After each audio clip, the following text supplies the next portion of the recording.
The cowboy had been searching for a nanny for his baby for 6 months. Then the Apache woman said, "Now I am here." The air shimmered with heat, and strange, violet grasses waved in the wind like tiny flames. He adjusted the strap of his worn leather satchel and took a deep breath. 6 months. 6 long months he had been searching, traveling from settlement to settlement, from colony to colony, and yet every lead had ended the same way: disappointment. He glanced down at the small bundle cradled in his arms. Leela, his daughter, was sleeping, her tiny fingers curled around a soft, cotton blanket. She was the last piece of his family, the living memory of his wife, who had died in a mining accident just over a year ago. Ethan had promised himself that he would do everything to keep her safe and happy, but he had also promised himself one other thing: that he would not fail at finding someone to care for her, someone who could love her as much as he did. He had tried everything. Automated nannies, specially programmed caretakers, even AI companions with parental empathy modules. They could follow schedules, feed her, change her diapers, and even play soft lullabies. But Leela didn't respond to them. She didn't laugh at their jokes. She didn't cuddle against their programmed arms. And worst of all, she cried at night when Ethan had gone to repair broken equipment or check the perimeter. No machine could replace the warmth of human touch, and Ethan had realized that the world was cruel in its silence. No algorithm could replace heart. Ethan kicked at the violet grass, sending tiny sparks of energy floating into the air. He muttered under his breath, frustrated and tired. Every settlement he visited had people who either laughed at his request or told him that no human nanny can handle a child on this planet. Terra 7 was beautiful, yes, but it was dangerous in subtle ways. The sun scorched skin within minutes, the winds could carry sharp, crystalline dust, and the alien wildlife was unpredictable.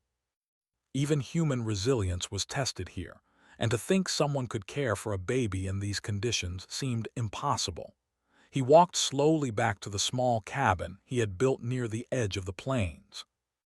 It wasn't much, but it had walls, a roof, and a small garden where he tried to grow vegetables adapted to the planet's soil. Inside, Leela slept in a cradle made from both earth materials and Terra 7 lightweight metals. Ethan set the bundle down gently and took a seat on a wooden stool. "Papa," Leela murmured in her soft, childish voice, opening her eyes and stretching her tiny arms. Her dark eyes blinked up at him, and a small smile formed. Ethan smiled back, but it was tinged with exhaustion. "Hey, little star," he said softly. "Papa's still trying to find someone for you. Don't worry, I won't give up." He ran a hand over her soft hair, thinking of all the stories his wife used to tell him. How she had dreamed of a home filled with laughter and warmth. How she had imagined Leela growing up safe and happy, no matter what planet they lived on. Ethan wanted that life for his daughter, but every path he tried seemed to lead nowhere. He pulled out a small hollow screen and checked his notes. Names of caretakers, messages from colonies, offers that were either too expensive or unreliable. His eyes scanned the text, but nothing felt right. He rubbed his temples and sighed. Maybe he was asking for too much. Maybe no one could truly care for a human child on this wild, alien world. A sudden movement outside caught his attention. Ethan froze, instinctively scanning the horizon.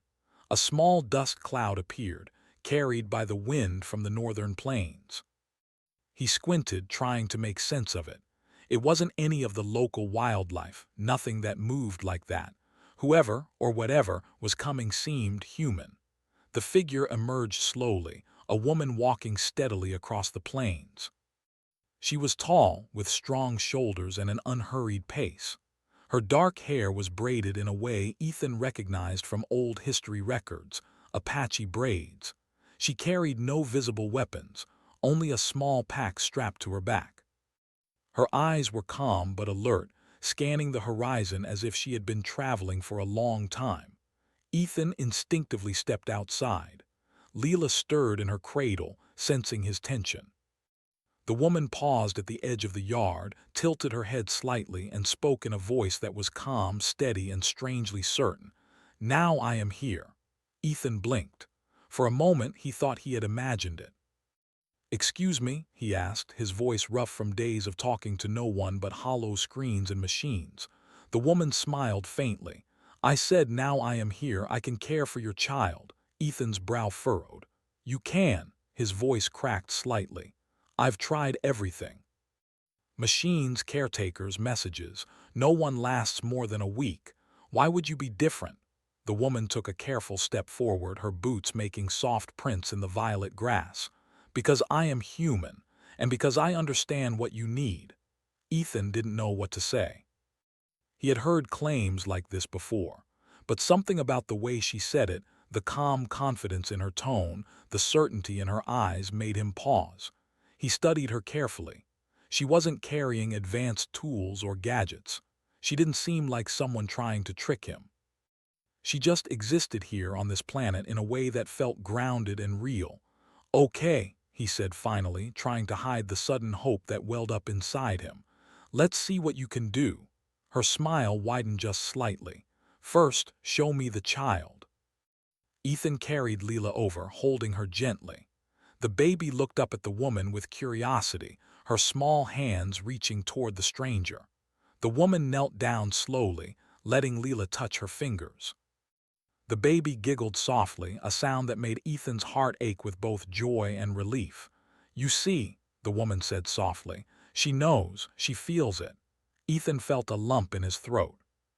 For 6 months he had wondered if he would ever see this, a genuine connection between his daughter and someone who could care for her. Machines couldn't do this. Nothing else could.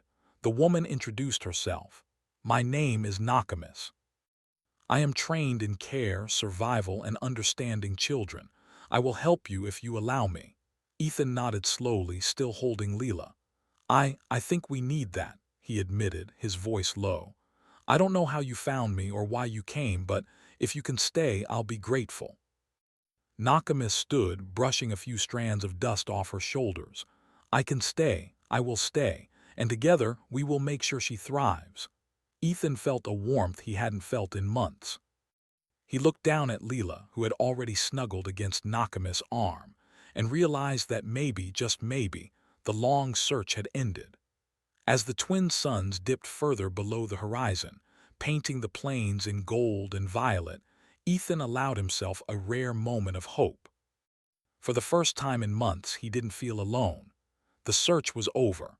A new chapter had begun, one where humans, with their resilience and heart, could thrive even on the edge of an alien world. The wind rustled through the violet grass, carrying the soft cries of distant wildlife. Inside the small cabin, Leela cooed happily in Nakamis' arms, and Ethan knew that tomorrow, the work of learning, teaching, and growing together would begin. But tonight, there was peace. And for Ethan, that was enough. The next morning, Terra 7 greeted them with a soft glow. The twin suns rose slowly, casting long shadows over the violet grasses that stretched endlessly across the plains. Ethan was already awake, moving quietly so as not to wake Leela. But when he stepped outside, he saw Nakamis crouched by the small garden he had planted, her hands working the soil with careful precision. She looked up at him, her dark eyes calm and steady. "The plants need water early," she said simply. "The suns will scorch them if we wait." Ethan nodded, impressed despite himself. He had been trying to maintain this garden for months, but Terra 7 soil was tricky. Some plants thrived, some withered, and he often ended up wasting precious water. Seeing her work with such ease made him realize that Nakamis understood this land in a way he never could. "Good morning," he said quietly. "You sleep well?" "Yes," she replied, smiling faintly. "And you? Caring for a child keeps a man awake sometimes, I imagine." Ethan chuckled. "You could say that." He gestured toward the cradle inside. "Leela is sleeping, I didn't want to wake her," Nakamis nodded. "She needs her rest, but she also needs food soon. Let me help." Together they moved inside. Nakamis' movements were deliberate but gentle, almost like a dance. She prepared a small meal for Lila, carefully mixing ingredients that Ethan had been too cautious to try. The moment the baby tasted it, her eyes lit up, and she let out a delighted coo. Ethan couldn't help but grin. "She likes you," he said, watching Nakamis hand Leela a spoon. "I like her too," Nakamis replied softly. "Children sense honesty. They know when someone cares." Ethan felt a strange warmth in his chest. For so long, he had been alone in raising Leela. Machines could not provide this. Only another human could understand the small needs, the little gestures, and the quiet moments that made a child feel safe. Nakamis seemed to know all of it instinctively. After breakfast, Nakamis insisted they go outside. She needs the air. She needs to explore. Even small steps in the wrong soil can teach her about the world. Ethan hesitated. Terra 7 was full of surprises. Strange plants, shifting sands, and insects that glowed faintly in the morning light. But he trusted Nakamis' calm confidence. He carried Leela in his arms while she took a few steps beside him, holding onto Nakamis' extended hand.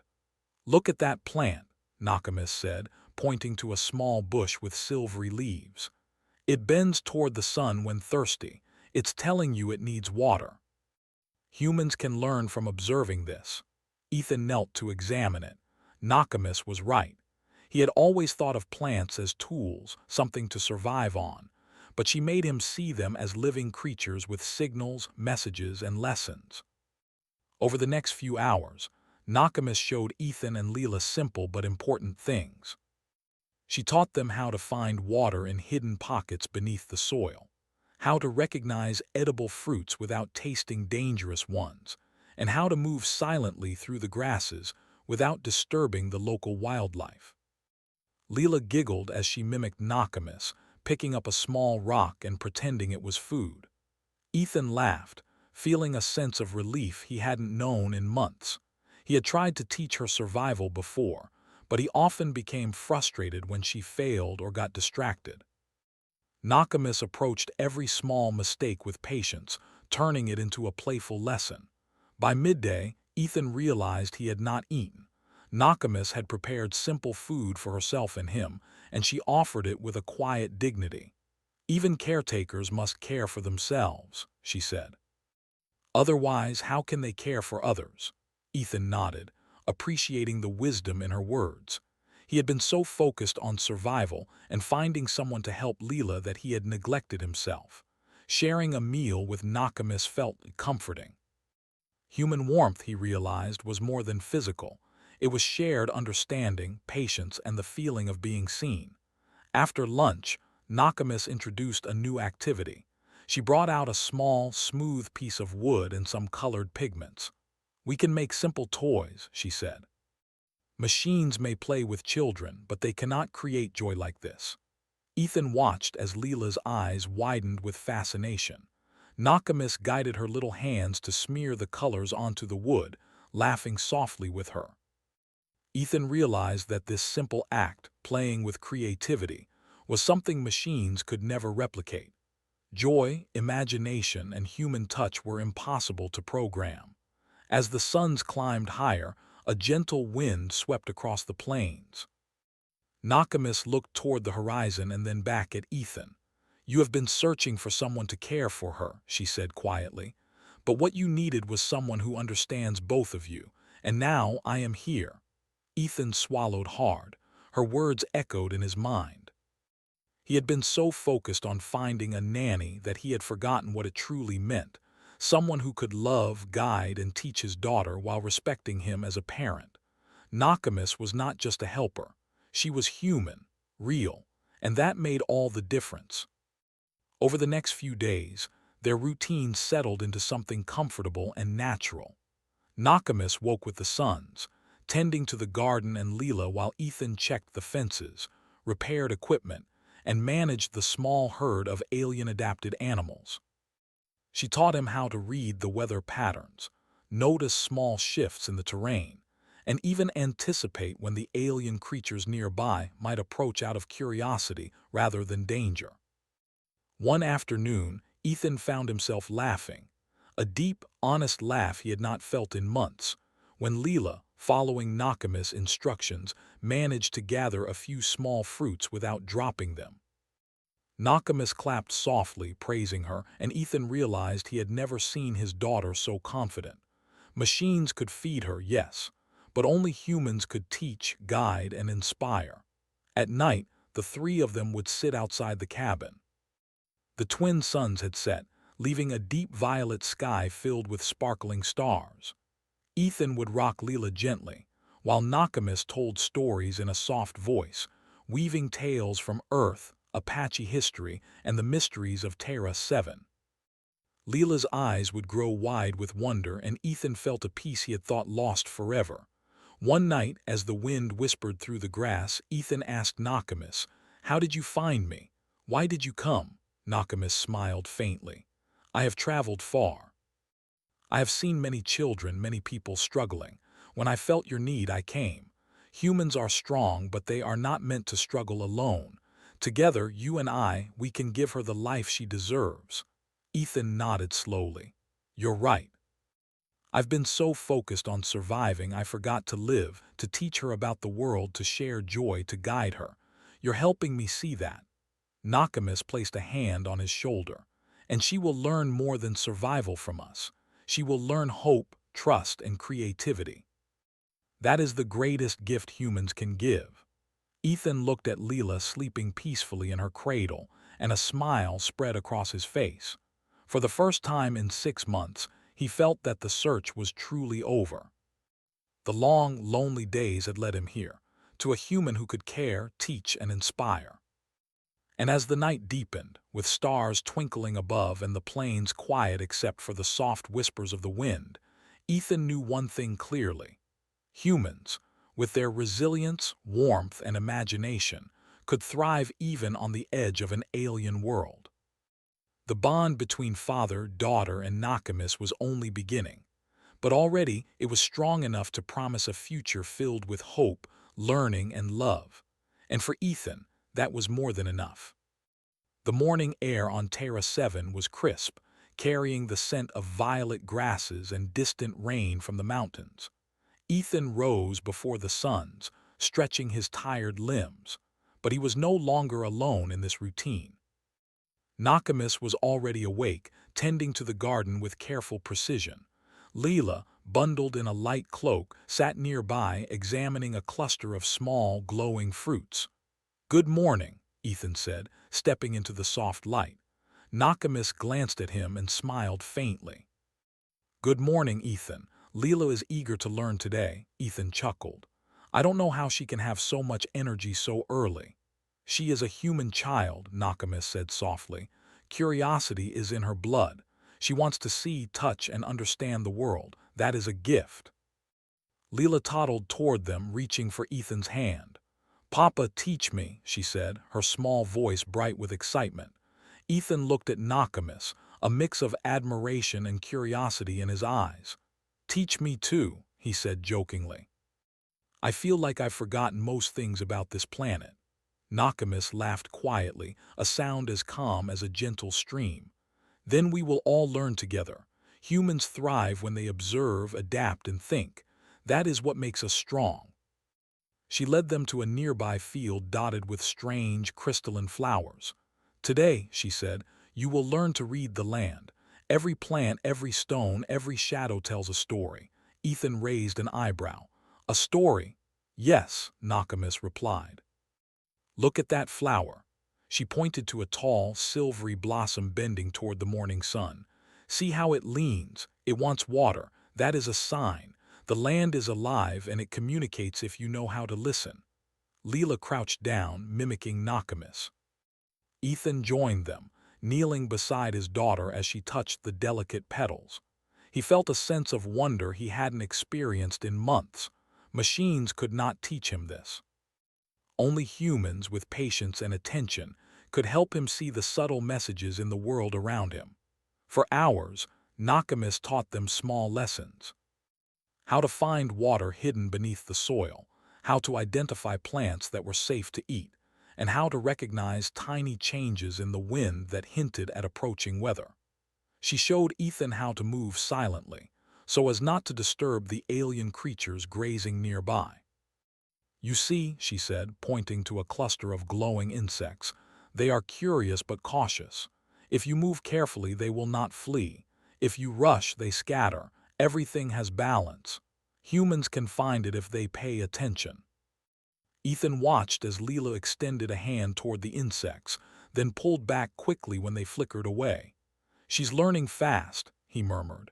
"Yes," Nakamis said, smiling. "Children learn by observing, by trying, and by feeling safe. That is why you cannot leave her with machines. They cannot understand safety, curiosity, or fear. Only humans can guide and protect while encouraging growth." By midday, they were all tired but energized in a different way, mentally alive, connected, and curious. Nakamis had prepared a simple lunch, and as they ate she told stories of her people, tales of survival, ingenuity, and the wisdom of living in harmony with nature. Ethan listened closely. "So, humans have always thrived by watching, learning, and adapting?" he asked. "Exactly," Nakamis replied. "We are inventive, resourceful, and patient. That is why your child can grow strong here. That is why you have survived here alone. Humans see patterns, understand emotions, and solve problems. Machines cannot do that. They follow rules. Humans create rules." After lunch, Nakamis led them toward a shallow river that flowed with water clear enough to see the smooth stones at its bottom. She taught them how to build simple tools from branches, vines, and stones. "Tools are extensions of our intelligence," she explained. "We use them to make life easier, to protect, to build, and to explore. Even a small tool can solve a big problem if used wisely." Ethan tried shaping a stick into a simple digging tool while Layla, with Nakamis' guidance, crafted a tiny raft from reeds. The baby laughed as she floated her creation on the water, her joy echoing across the riverbank. Ethan watched her and felt a swelling pride. Humans were creative beings, capable of inventing joy and solutions simultaneously. As the suns began their descent, Nakamis led Ethan and Leela to a ridge overlooking the plains. "Look at this," she said, pointing to the horizon. "Do you see the patterns in the land? The shapes of hills, the paths of rivers, the clusters of trees. All of it tells a story. Humans read stories every day, not just in books, but in the world itself." Ethan squinted at the horizon, beginning to notice the small details he had overlooked. The wind had shifted slightly, carrying the scent of water and fresh grass.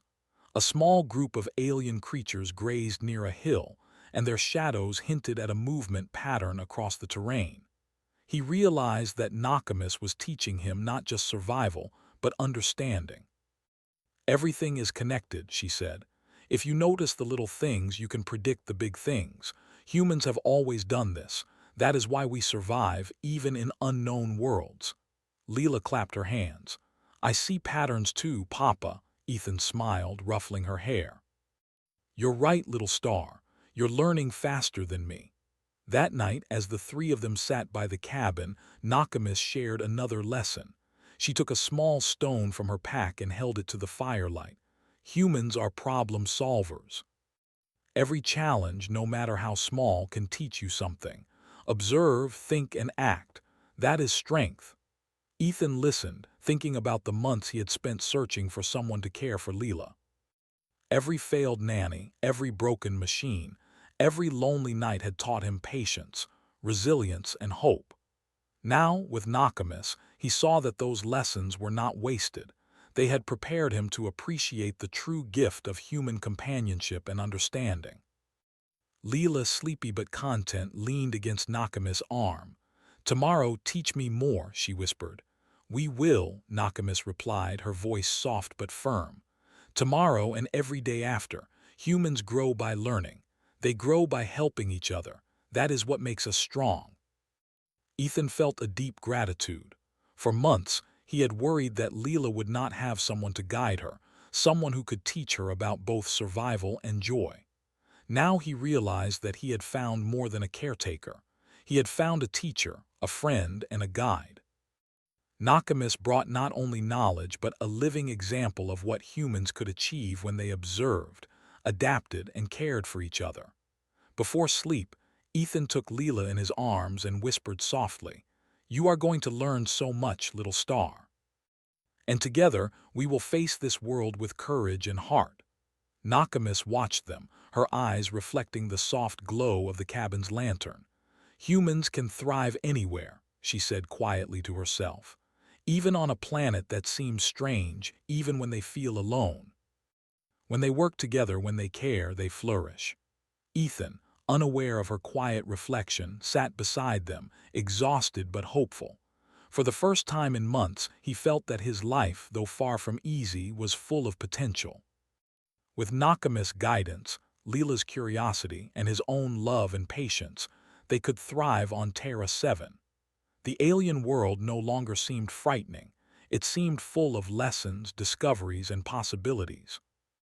As the twin moons rose in the night sky, casting silver light over the plains, Ethan closed his eyes. He dreamed not of machines or technologies, but of laughter, learning, and connection. The story of survival on Terra 7 was not just about endurance. It was about human ingenuity, patience, and love. And in that quiet moment, he knew that their journey had only just begun. The morning air was crisp and full of promise as Ethan stepped outside the cabin, stretching his tired limbs.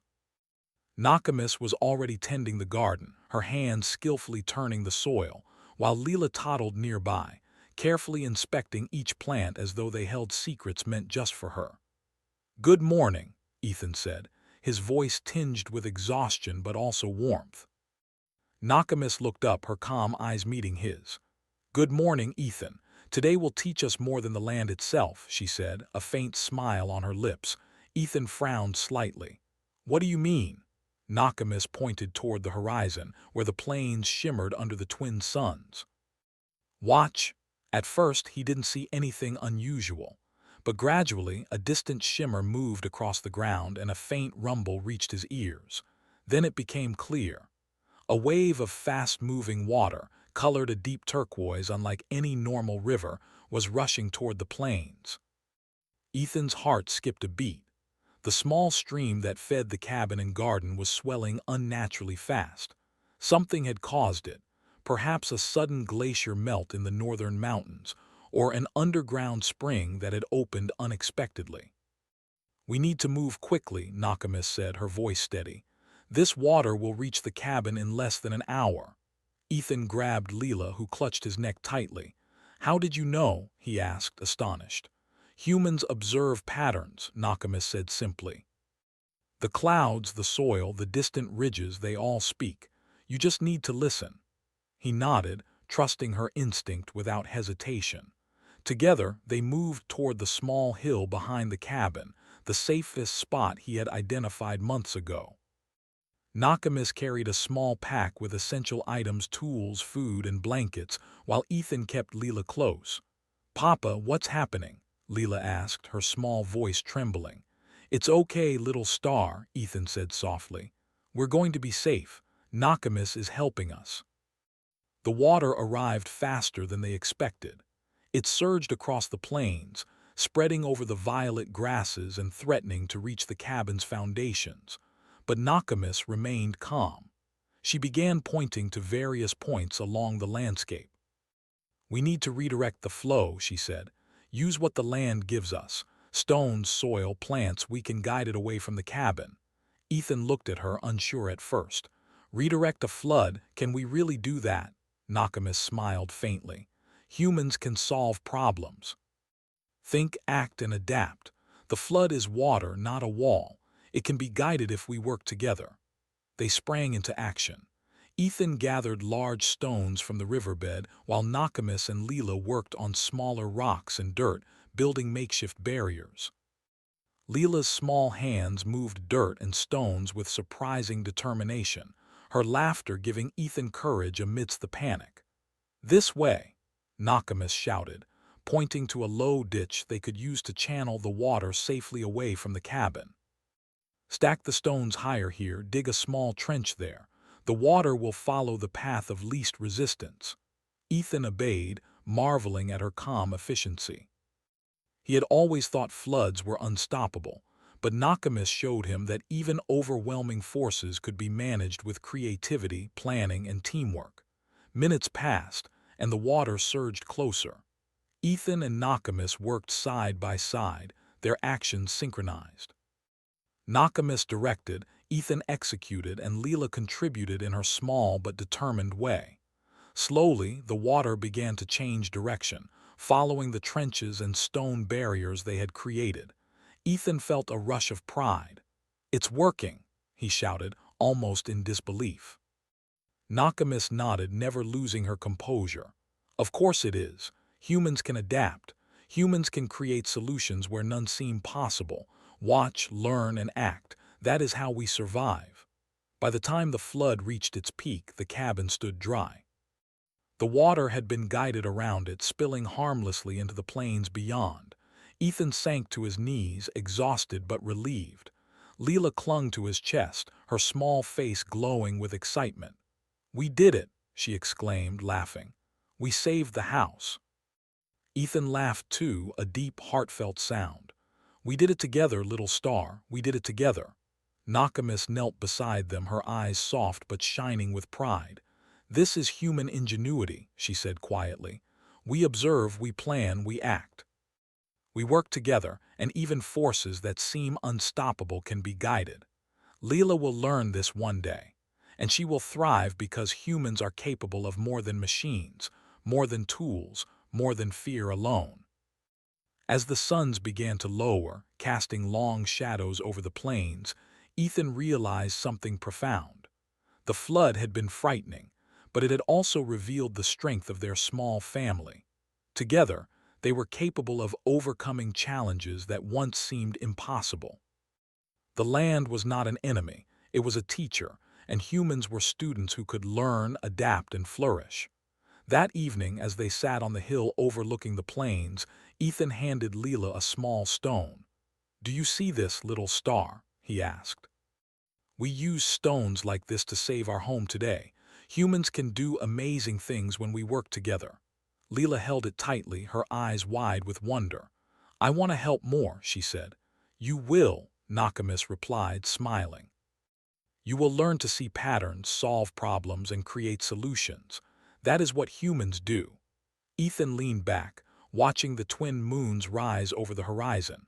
The plains, once threatening and unknown, now seemed full of possibilities.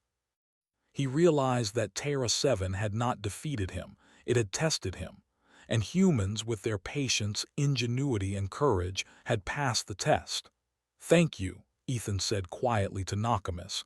"I don't know how we would have done this without you." "You would have found a way," she replied softly. "Humans always do. I am here to guide, not to replace. You and Leela are strong. You have heart, patience, and creativity. That is enough." For the first time, Ethan felt that he truly understood what she meant. It wasn't about finding someone to care for Leela. It was about learning to live fully as humans in a world that demanded both resilience and ingenuity. Nakamis had shown him that challenges were not obstacles but opportunities to grow, to teach, and to thrive. As night fell, the plains glowed faintly under the twin moons. Leela slept peacefully, exhausted from the day's lessons and adventures. Ethan sat beside Nakamis, staring at the stars and reflecting on everything they had learned. "Do you think she'll be ready for bigger challenges?" he asked softly. "She will," Nakamis said, "because humans learn by doing, by observing, and by acting, and because she has you, and me. Together we will face whatever comes." Ethan smiled, feeling a deep sense of hope. The flood had tested them, but it had also shown him that humans could thrive anywhere, even in the strangest, most alien places. Ingenuity, patience, creativity, and love. These were the tools that no machine, no technology, no obstacle could replace. And as he looked at the peaceful plains stretching beneath the twin moons, Ethan knew one thing with certainty. The journey was only beginning. But with Nakamis and Leela by his side, he was ready for anything. Humans, he realized, were more than survivors. They were creators, thinkers, and problem solvers. They could face unknown worlds and unpredictable challenges and still thrive. And together they would. The morning sun rose over Terra 7, casting soft gold light across the violet plains. After the flood and the lessons it brought, life seemed quieter but richer. Ethan stepped outside, taking a deep breath of the crisp, alien air. The plains no longer felt intimidating. Instead, they felt alive, full of opportunities and lessons waiting to be discovered. Leela was already awake, toddling around the garden, her small hands brushing against leaves and flowers. She stopped and looked up at Ethan, smiling. "Papa, look, I helped the plants." Ethan smiled, kneeling beside her. "I see, little star, you're doing amazing." Nakamis appeared behind them, carrying a small basket of fruit she had gathered. "The garden thrives because we all care for it," she said softly, "just like life itself." Ethan realized how much had changed in the past few weeks. Leela laughed more freely, exploring with confidence and curiosity. He had learned to trust her instincts and to guide her without controlling every step. And Nakamis, she was no longer just a caretaker. She had become a teacher, a friend, and a guide. Together they had created a small but thriving family, resilient and full of love. After breakfast, Nakamis suggested a new activity. "Today," she said, "we will explore the northern hills. There are lessons hidden in the land. Leela will learn, and so will you." Ethan nodded. "Lead the way." They walked together across the plains. Nakamis pointed out subtle signs, patterns in the grasses that indicated water beneath the soil, small animal tracks that told stories of the local wildlife, and the shifting clouds that hinted at weather changes. Leela followed closely, repeating the names of plants and animals, her voice filled with excitement. "You see, Papa," Leela said, pointing to a small cluster of silvery leaves. "This one bends to the sun." Ethan smiled, feeling proud. "That's right, little star. You're noticing the world." Nakamis walked beside them, her eyes scanning the horizon. "Humans learn by observing," she said. "Every detail has a story. We survive and thrive because we notice, understand, and act." As they reached the hills, Ethan realized how much he had grown too. For months, he had felt alone, struggling to care for Leela while managing the ranch. Now, with Nakamis by his side, he saw a world full of lessons, adventures, and possibilities. He was learning not just to survive, but to thrive. In a small clearing, Nakamis knelt and began teaching Leela a new skill. "We will make simple tools today," she said. "Tools help humans solve problems. They are part of our ingenuity." Ethan watched as Leela carefully shaped a soft piece of wood under Nakamis' guidance. Nakamis showed her how to use small vines to bind the wood, creating a tiny rake to tend the garden. Leela's eyes sparkled with pride as she lifted her first tool. "You see, Ethan," Nakamis said, "even the smallest human can create, learn, and improve the world around them. That is what makes humans special." Ethan nodded, his heart full. "I see it, Nakamis. I see it clearly now." After their work, they sat on a large rock overlooking the plains. The twin suns were high in the sky, casting warm light across the grasses and distant hills. Ethan felt a peace he had not known in months. The search for a caretaker was over. The flood, the lessons, and the challenges had all led them here, to this family, this bond, this shared understanding of human strength and resilience. Nakamis spoke quietly, almost to herself. "Humans are not just survivors. We are thinkers, creators, and problem solvers. We adapt, we care, and we thrive." Ethan looked at her, understanding her words fully for the first time. "You've taught me more than survival," he said softly. "You've taught me how to live, how to guide Leela, and how to trust in our strength as humans." Leela climbed onto Ethan's lap, hugging him tightly. "I love you, Papa," she said. "And we love you," Ethan said, holding her close. He looked at Nakamis, who smiled warmly. "We are stronger together," he added. "All of us." Nakamis nodded. "Yes. Humans achieve greatness when they work together, when they care, and when they use their minds and hearts fully." As the sons began their descent, they returned to the cabin. Nakamis prepared a small meal while Ethan checked the fences and the garden. Leela played nearby, experimenting with small stones and leaves, creating tiny patterns on the ground. Ethan watched her, amazed at how much she had learned and grown in such a short time. That evening, after dinner, they sat outside the cabin. The twin moons rose, casting silver light over the plains. Ethan held Leela in his arms while Nakamis sat beside them. The three of them watched the stars, the silence filled only with the soft sounds of the wind and distant wildlife. "You know," Ethan said quietly, "I thought life here would be lonely, dangerous, and hard, but now it feels like home. It feels full of hope." Nakamis smiled.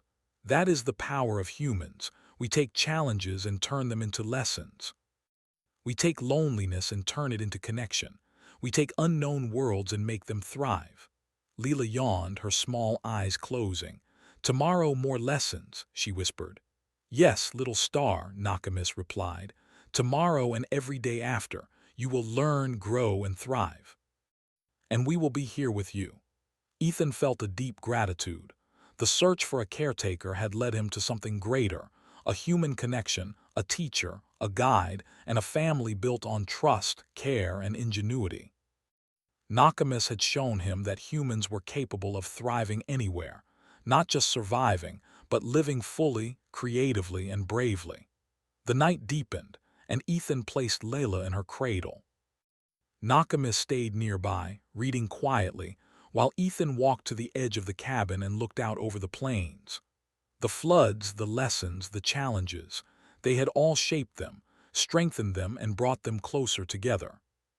Ethan knew that life on Terra 7 would never be easy. There would always be storms, challenges, and surprises. But he also knew something more important. Humans had the strength, creativity, and heart to face them. Together, they could turn any challenge into a lesson, any obstacle into an opportunity, and any moment into a memory worth cherishing. As he returned to the cabin, he felt a sense of hope he had not known since before his wife's death. Leela slept peacefully, and Nakamis' quiet presence reminded him of the power of connection. Humans were special, not because of strength alone, but because of their courage, empathy, and ingenuity. And as the twin moons cast their silver light over the plains, Ethan, Nakamis, and Leela sat together, a small human family thriving on an alien world. The plains no longer seemed wild or dangerous. They seemed full of possibility, lessons, and hope. Ethan smiled, feeling the weight of the past months lift from his shoulders. The search was over. The flood had been overcome. The lessons had been learned. And most importantly, they had discovered the true strength of humanity: love, creativity, and resilience. Tomorrow would bring new challenges, new discoveries, and new adventures. But tonight, under the silver moons of Terra 7, the family rested, content, and hopeful. Humans, Ethan realized, could thrive anywhere. Not because they were perfect, or because they had machines to help them, but because they could think, care, and create together. And that, he knew, was the greatest gift of all.